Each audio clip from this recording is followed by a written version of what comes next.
it's Zadie. Welcome to my channel Flytte Kartina, where I talk about movie reviews, but today we are going to be doing a television segment. I don't really know what to categorize this under, so I'm just putting it under, like, movie reviews-ish.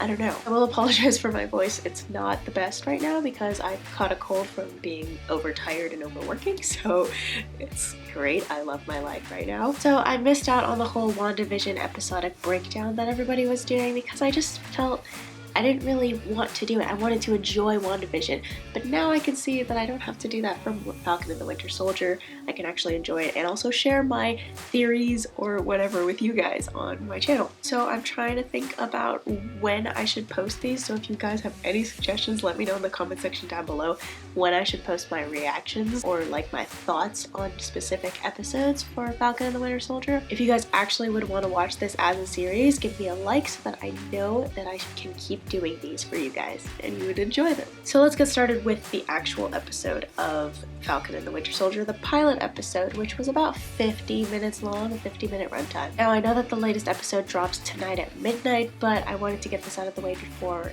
it actually went live on Disney Plus. I'm also assuming that you have Disney Plus when you're watching this. I also assume that you've watched this episode before watching this reaction review. So if you didn't know already, there are spoilers, minor spoilers, actually major spoilers. I can't talk about this without giving spoilers. I feel like that's a non-negotiable. Anyways, let's get started and talk about Falcon and the Winter Soldier episode 1, which is called New World Order. Now this episode starts off with a fantastic action sequence that really looks like it's made for a major feature motion picture rather than a TV budget, and with one of the biggest movie companies in the world backing it, I wouldn't expect anything less. So the premise surrounds Bucky Barnes, who is also the Winter Soldier, and it also stars Sam Wilson, aka the Falcon. We see an incredible action movie sequence dedicated to the Falcon, and then that's how we're introduced to each of the characters, which is really cool. We're introduced by an action scene. So there's an action scene where it looks like Independence Day and they're like flying around in a boulder thing and Falcon's doing his thing, fighting villains and, you know, rescuing a scientist. And so he's doing his thing. That's how we're introduced to the Falcon. And then how we're introduced to the Winter Soldier is also through an action sequence, but it's a flashback this time. The reason why you can tell it's a flashback is because Bucky's arm is silver rather than the vibranium black. At least that's how I saw it, but also I guess another signal would be his longer hair. I guess, I don't know, maybe in the mask, maybe that was another giveaway, but we're introduced to these characters through 2 action sequences, which means that this show is dedicated to an action sequence. A lot of people when they were watching WandaVision were like, this is not my Marvel, this is just a sitcom, and that's what it is. Like, that's a sitcom. There's no action, not a lot of action in sitcom. That's just the nature of how WandaVision was created, so this is very much traditional Marvel Cinematic Universe style action sequences. You get action on top of character development on top of a really good score. So we're focusing on more traditional MCU movie structure where there's an action sequence, and these are really good action sequences also. This first episode is also very reminiscent of Phase 1 of the MCU, where everything matters. Like, every little character that they give attention to, even if it seems like they've given enough attention to it, there's another layer hidden beneath. So backtracking a little bit, the first character that we're introduced to is Sam. And Sam has been tasked with taking up the mantle of Captain America. And so the first episode kind of takes a little bit of a different turn. Everybody's expecting Sam to have this huge training sequence of training to be Captain America, the next Captain America, and just being burdened with that task. But no, the first episode, he's throwing away the mantle and saying, I don't deserve this. Actually, no one deserves this. I feel like it's one of those moments where it's like, I'm sacrificing this title because I don't think I deserve it.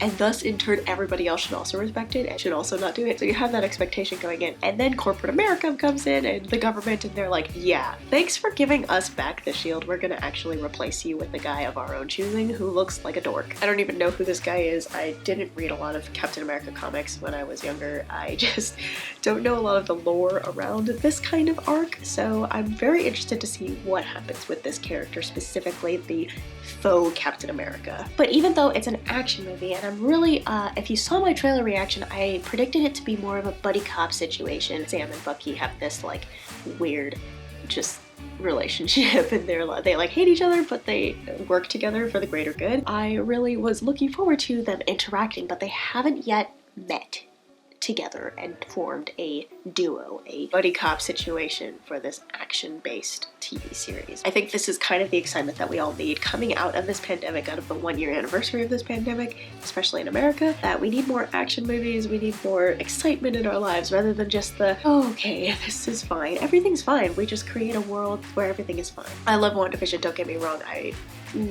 absolutely love WandaVision, and if you want to know my thoughts on WandaVision, I do have a review on Letterboxd. If you want to check that out, I'll put that in the link down below in the description box. Although this is a very action-based series, I can see that they're going to be delving into a deeper characterization of these characters. Anthony Mackie and Sebastian Stan are fantastic actors, and they really do well with character development, especially in their individual roles, what I've seen them as. They do a very good job of it, and so they are playing characters and they're really diving deep into the characterization, kind of like in WandaVision, where they're developing the character of Wanda and making her into the Scarlet Witch, which I love. But they're also keeping the action based, where it's like it's a superhero movie. Like, this is for the little boys who want to grow up and be the Falcon and the Winter Soldier. Like, this is for those kinds of kids. So we're introduced to Sam first, who has a slightly more deeper backstory than we had originally been introduced to him as. He's not only a soldier who has survived a war and is dealing with PTSD and that sort of thing,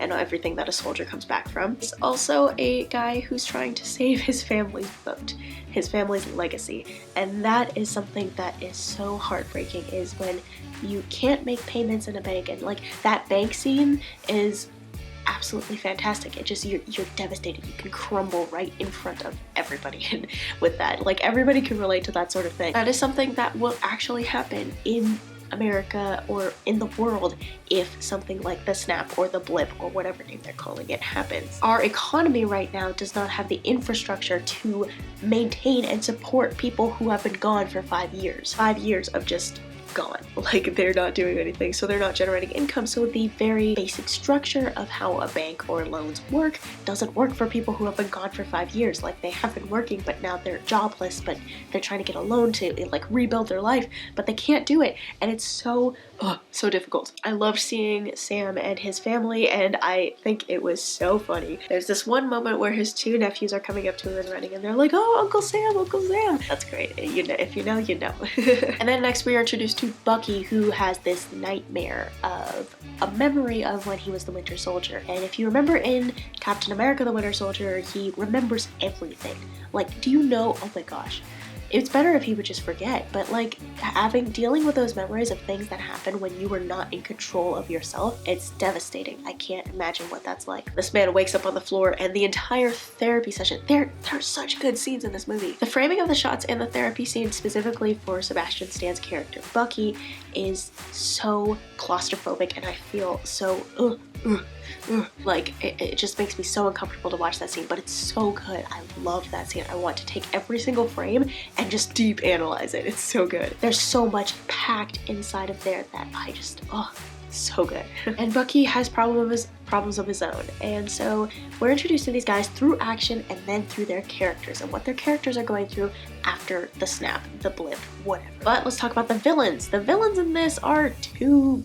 We have been introduced to 2.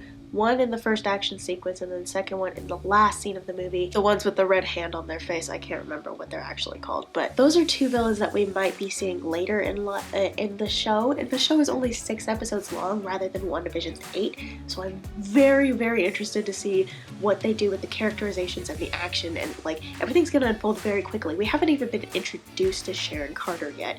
Sharon has been in the promotional material as a surprise, but we haven't seen her yet. These are 3 very big characters, have not met each other yet in the series, like formed a group together, but all the promotional material have them working together as a team. So what's up with that? But the main villain that they're marketing, and at least in their promotional material and their posters, is Zemo, who is this manipulative, like, puppet master who is the main villain of Civil War. So I'm very curious to see when he's going to make an appearance and when that's going to actually like unfold, and all of that angst when that has to do with the Winter Soldier. Like, I feel like Bucky's gonna kill him or something. There's so many unanswered questions. This was a great first pilot episode, building everything up, building the groundwork, the skeleton frame. This is a very bare bones episode where you're just setting everything up, but everything pays off very well. There's this whole scene with Bucky and this older gentleman who, like, you think that the layers are done after you see this guy guy talking with this older gentleman, and you're like, oh, this guy can only relate to people who are older than 75, so that's why he's friends with this older gentleman and not younger people. But no, it's a deeper layer. It's because he actually is one of the victims who was a victim of the Winter Soldier, and that just makes it so painful to watch. And I'm like, why haven't you? Ugh. It's so like, ugh. And it brings it all full center to the therapy session that he has with his therapist, where Bucky is talking about grief. They're not sugarcoating it. It's amazing. Those are unanswered questions that I have. Thoughts on this actual series itself as a whole. I'm very excited to see what's going to happen next. Marvel did not disappoint with this first pilot episode, and I can't wait to see it drop tonight at 12 o'clock in the morning. If you guys have any theories, I would love to hear them. Do you think that Chris Evans is going to return as Johnny Storm from the Fantastic Four series? That's a joke, but I'm really hoping it's true. But anyways, let me know in the comments down below. As always, thank you guys so much for watching. Have a great random Thursday, and I will see you on the other side of the screen.